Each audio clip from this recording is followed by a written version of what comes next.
Hello दोस्तों, तो आज हम आग्नेय जी द्वारा रचित हिरोशिमा नामक कविता देखेंगे। दुखद कविता है। विज्ञान का उपयोग हम किस तरह कर रहे हैं मानव, इसके बारे में यह बताता है कि हमारी बुद्धि, हम अपनी शिक्षा का किस तरह गलत उपयोग ले रहे हैं, यह बताता है। तो यह हिरोशिमा जो कविता है, सच्चिदानंद हीरानंद वात्स्यायन आग्नेय, उनकी रचना है। अरिवो करुणा प्रभामय नामक कविता संकलन से यह लिया गया है। जैसे जैसे कविता बताते जाऊंगा, कुछ एक पंक्तियों के उपरांत एक स्क्रीनशॉट फिर से लेना है, उसके बाद फिर विवरण दूंगा और उसके बाद अंतिम और एक स्क्रीनशॉट लेना है। इस कविता में 1945 में जब दूसरा वर्ल्ड वॉर चल रहा था, द्वितीय महायुद्ध, विश्व युद्ध चल रहा था, उस समय अमेरिका क्या करता है, परमाणु बम ले जाकर, इस तरह का जो परमाणु बम है, इसका नाम है लिटिल बॉय, यहाँ 1945 6 अगस्त को जापान के हिरोशिमा के ऊपर डाल देता है। तो वहाँ जो विध्वंस हुआ उसका विवरण यहाँ कवि करते हैं। तो चलिए देखते हैं। एक दिन सहसा सूरज निकला, अरे क्षितिज पर नहीं, नगर के चौक धूप बरसी, पर अंतरिक्ष से नहीं, फटी मिट्टी से। कवि कहते हैं एक दिन सहसा सूरज निकला। देखिए, सहसा एकदम से, सहसा का अर्थ क्या होता है, एकदम से सूरज निकला। सूरज एकदम से निकलता है क्या जी? नहीं, सूरज तो धीरे धीरे हौले हौले क्षितिज पर निकलता है। सर क्षितिज क्या होता है? क्षितिज यहां पर देखिए, इसका शाब्दिक अर्थ लेना है तो वह स्थान जहां पृथ्वी और आकाश मिलते दिखाई दे रहे हो, ऐसा। पृथ्वी और आकाश एक कहीं पर भी मिलते नहीं है, मगर हमें दूर से देखने पर कैसे लगता है कि धरती समाप्त होने आई है और ऊपर आकाश उसके साथ मिलन कर रहा है। वहां से तो सूरज उगता है ना। आप सुबह 5:30 बजे 5 बजे उठकर देखिए, जब सूरज की पहली किरण आ रही होती है तो कहाँ से आती है? बहुत दूर। हमें क्या लगता है धरती खत्म हो गई है और वहीं पर आकाश भी है, उन दोनों के बीच में से सूरज निकल रहा है, तो उसे कहा जाता है हिंदी में क्षितिज। तो एक दिन सहसा, एक दिन क्या है, कवि कहते एकदम से सूरज कभी नहीं निकलता, तो ये तो सूरज नहीं हो सकता। क्या है ये बॉम्ब है। तो वही तो कह रहे हैं आगे देखिए, एक दिन सहसा एकदम से अचानक से सूरज निकला। अरे क्षितिज पर नहीं, यहां जो सूरज निकलता है ना, ऐसा वहां से नहीं निकला। कहां से निकला? अरे क्षितिज पर नहीं, नगर के चौक। अरे शहर के बीचों बीच सूरज निकलता है क्या? नहीं, वहां तो फ्लड लाइट, ट्यूबलाइट या बड़े बड़े लाइट होते हैं ना, मगर यहां पर एक दिन अचानक से सूरज निकला और वहां क्षितिज से नहीं निकला, वह नगर के चौक से निकला, नगर सिटी के बीचों बीच निकला। धूप बरसी, पर अंतरिक्ष से नहीं, फटी मिट्टी से। तो सूरज तो शहर के बीचों बीच एक दिन निकला, धूप बरसी। सूरज से क्या निकलती है? धूप निकलती है ना। धूप बरसी, एकदम से धूप बरसी, पर अंतरिक्ष से नहीं। यह धूप कहां से आती है? आकाश से आती है। अंतरिक्ष अर्थात क्या है? आकाश हो सकता है, स्पेस हो सकता है, ऊपर से तो धूप आती है ना, तो वो उस आकाश रूप, वहां से धूप नहीं आई। यह धूप कहां से बरसी? अंतरिक्ष से नहीं, फटी मिट्टी से। यहां कहां से निकली धूप? सूरज से नहीं, फटी मिट्टी से निकली। फटी मिट्टी से, मिट्टी से बनता है क्या? केमिकल से क्या बनता है? धरती के ऊपर मिलने वाले केमिकल्स, पदार्थों से क्या बनता है? बम बनता है। तो इस बम से उस दिन क्या निकली? एकदम से धूप निकली। कैसे बरसी? वो भी आकाश से नहीं निकली, वो शहर के बीचों बीच निकली। सर क्यों ऐसा, क्यों जी बीचों बीच क्यों शहर से? देखिए, जब भी युद्ध में इस तरह न्यूक्लियर बम या बड़े बड़े बम डाले जाते हैं तो वो शहर के किनारे या बॉर्डर पे नहीं डाले जाते। सबसे ज़्यादा सामने दुश्मन देश की हानि हो, इसलिए शहर के बीचों बीच डाले जाते हैं। और वो भी पूरा ज़मीन पर आकर टकरा कर फटने के लिए नहीं होते, उसे हवे में ही वहीं पर ब्लास्ट किया जाता है, धरती से कुछ 1 मीटर ऊपर। क्यों? क्योंकि ज़्यादा से ज़्यादा विनाश हो, इसलिए क्या है, वह शहर के बीचों बीच डाली जाती है।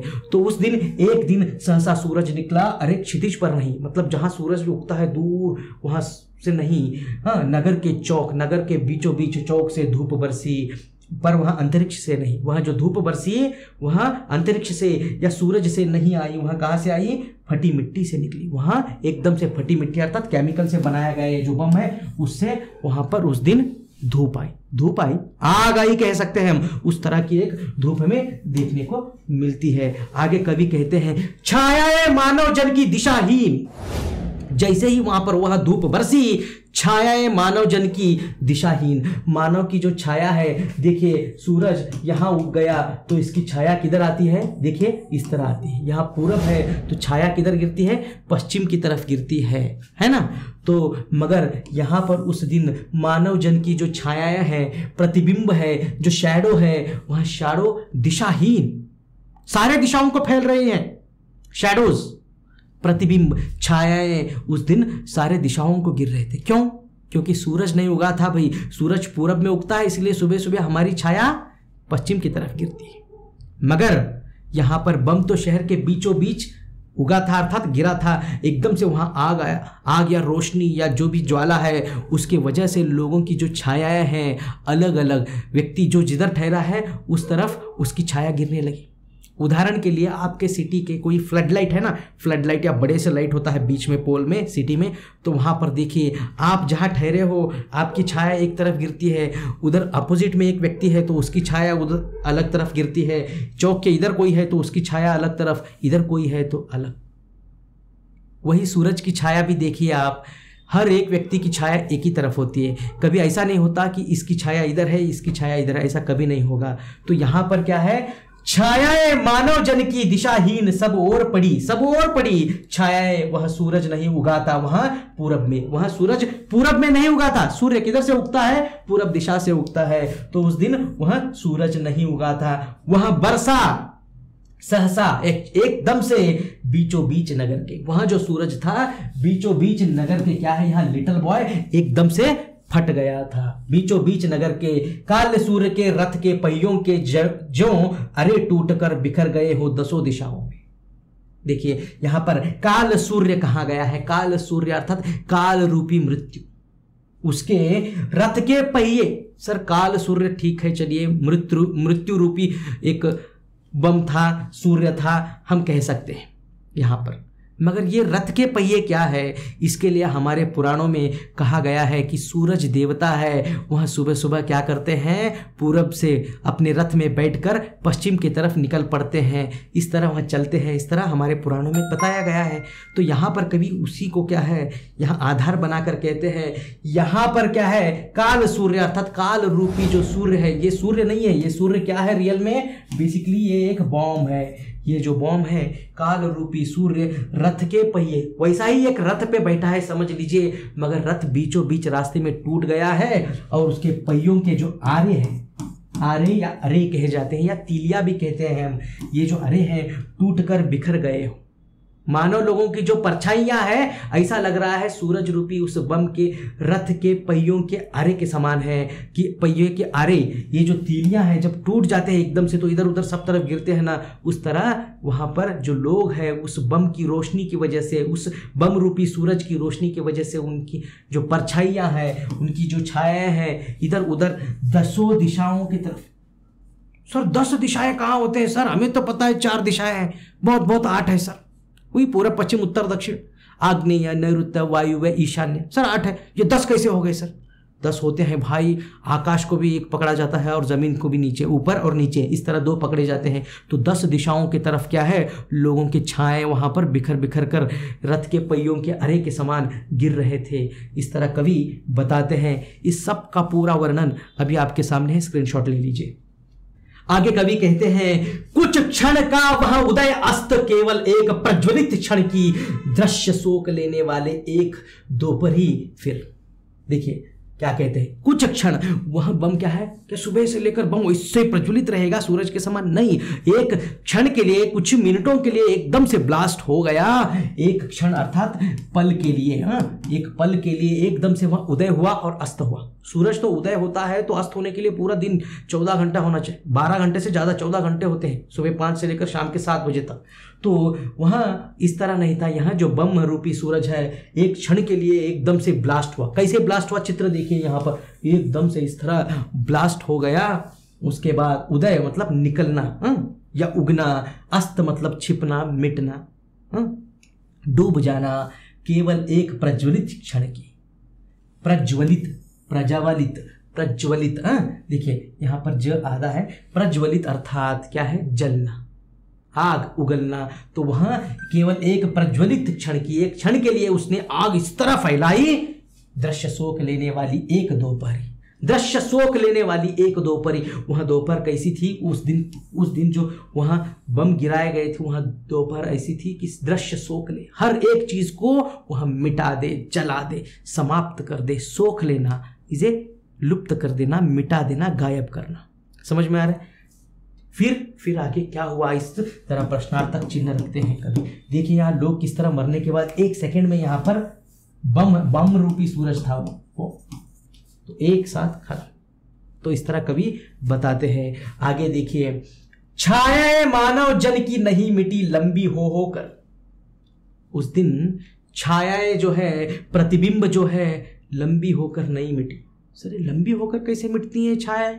रोज जो हमारी छाया होती है ना, सुबह से लेकर शाम तक क्या है, देखिए हमारी छाया के आकार, जो हमारा हाइट होता है, मेरी हाइट नहीं या आपकी हाइट नहीं, छाया की हाइट, जो शैडो होती है उसकी हाइट लंबी होती जाती है। कैसे? जब सूरज हमारे सर पे होता है दोपहर के 2 बजे, हमारी छाया देखिए बहुत छोटे छोटे होते हैं, मगर शाम के 5 बजे 6 बजे देखिए सूरज डूब रहा है, पश्चिम में अस्त हो रहा है, तो हमारी छाया लंबी गिरती जाती है। सुबह सुबह जब सूरज उगता है तब भी देखिए हमारी छाया लंबी होती है। तो उस दिन छायाएं, उस दिन देखिए छायाएं मानव जन की अर्थात लोगों की नहीं मिटी लंबी हो होकर। उस दिन लंबी होकर अर्थात नॉर्मल सूरज नहीं था, वो क्या था, वो एक बॉम्ब था। लंबी होकर नहीं मिटी, मानव ही सब भाप हो गए। उस दिन सब मानव भाप हो गए, भाष्प हो गए, वेपर होकर गायब हो गए, मिट गए जी। हड्डियां तक चूर हो गए, दिखे ही नहीं, पूरा जलकर राख। तो भाप हो गए, मानव ही उस दिन क्या हो गए, भाप हो गए। छाएं तो अभी लिखी है झुलसे हुए पत्थरों पर। तो आज क्या है, छायाएं मतलब उनके जो प्रतिबिंब है, उनका जो नाम है, उनका जो अवशेष है, आज पत्थरों के ऊपर लिखे गए हैं। वो पत्थर भी झुलसे गए हैं। झुलसे अर्थात आधे अधूरे जले हुए होते ना, थोड़े जले हुए, उस तरह का बम विस्फोट होने से वहां के पत्थर भी जल गए थे। उन्हीं पत्थरों के ऊपर आज जो मर गए हैं, उनके ऊपर वहां पर लिखा गया है कि XYZ उनका नाम है, इस दिन इस तरह बम में मारे गए। इस तरह कतार कतार में पत्थर लगा लगा कर वहां पर क्या है, लिखे गए हैं। तो छायाएं तो अभी लिखी है झुलसे हुए पत्थरों पर। झुलसे हुए अर्थात थोड़े जले हुए पत्थरों पर लिखे गए हैं। उजड़ी सड़कों की गज पर, उजड़ी अर्थात जो उस दिन वो ब्लास्ट हो गया तो सड़कें उजड़ गई, बिल्कुल वहां सुनसान हो गया। वैसे सड़कों पर भी आज क्या है, जब शहर फिर से बसता है, फिर से लोग आए, फिर तब क्या है, उन सड़कों के ऊपर, उस फर्श के ऊपर, गज अर्थात फर्श पर भी क्या है, नाम लिखा गया है, यहाँ इतने हजार लोग मारे गए, 2.25 लाख, 1,75,000, 70-75,000 लोग एक हिरोशिमा के अंदर मारे गए थे। तो वो यहाँ पर कभी बताने का प्रयत्न कर रहे हैं। आगे देखिए, अंतिम 4 पंक्तियां। मानव का रचा हुआ सूरज, ये है मानव का रचा हुआ सबसे खतरनाक सूरज। भगवान का रचा हुआ सूरज हमें शक्ति प्रदान करता है, जीवन दायिनी है, तो ये राक्षसी है, ये जीवन को खींचने वाला, जीवन समाप्त करने वाला है। देखिए, मानव का रचा हुआ सूरज मानव को भाप बनाकर, मानव को ही भाप बनाकर, जिसने रचा उस सूरज को, इस बॉम्ब को किसने रचाया, हमने ही रचा, मानव ने ही रचा, उसी को उसने भाप बनाकर सोख गया, अर्थात सोख जाना अर्थात मिटा गया। पत्थर पर लिखी हुई है जली हुई छाया मानव की साखी है।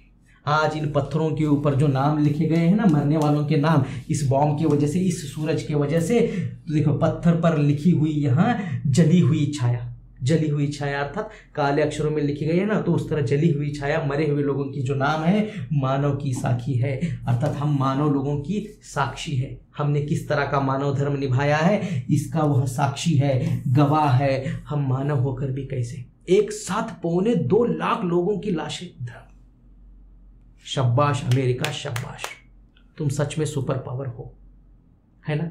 देखिए, तो इस तरह कवि बताते हैं कि हम शिक्षा ग्रहण करके क्या होते जा रहे हैं, मानवता का मूल उद्देश्य क्या है। शिक्षा का मूल उद्देश्य क्या है कि मानवता को क्या करना चाहिए, सहायता देनी चाहिए, उसका उद्धार करना चाहिए। यहाँ पर हम क्या कर रहे हैं, जैसे जैसे ज़्यादा शिक्षा ग्रहण कर रहे हैं, बड़ा से बड़ा टेररिस्ट बनते जा रहे हैं। बड़े से बड़े टेररिस्ट कौन है, ज़्यादा से ज़्यादा शिक्षा ग्रहण करने वाले। मतलब ऐसा नहीं कि आप शिक्षा पढ़ना छोड़ दो, सर ज़्यादा पढ़ेंगे तो हम टेररिस्ट बनेंगे, हमें पढ़ना नहीं, ऐसा नहीं है। तो शिक्षा का मूल उद्देश्य था मानवता की क्या है, मदद करना, उद्धार करना, सहायता करना। मगर आज हम उसी मानवता को मिटाने के लिए अग्रसर हो गए हैं शिक्षा प्राप्त करके। तो इसलिए कवि कहते हैं, एक बार कहते हैं कि ये जो विज्ञान है यह सहायक है या हानिकारक है। जितना हम विज्ञान में तरक्की कर रहे हैं उतना ही सहायक है या हानिकारक है। इस तरह कभी कई प्रश्न रखते हैं। यह जो मैंने अभी पढ़ाया है उसके बारे में पूरा व्याख्यान, मतलब उसका जो विवरण है आप देखिए, स्क्रीनशॉट ले लीजिए। दोस्तों वीडियो अच्छा लगे तो आपको क्या करना है, कम से कम एक कमेंट करना है। आप लाइक करो या डिसलाइक करो चलेगा, आपको एक कमेंट करना है। अच्छा है तो अच्छा है लिखिए, बुरा है तो बुरा है बोलकर लिखिए, आपकी मर्जी। सब्सक्राइब करो या मत करो, मगर कम से कम कमेंट करना है, ठीक है। Okay, bye bye.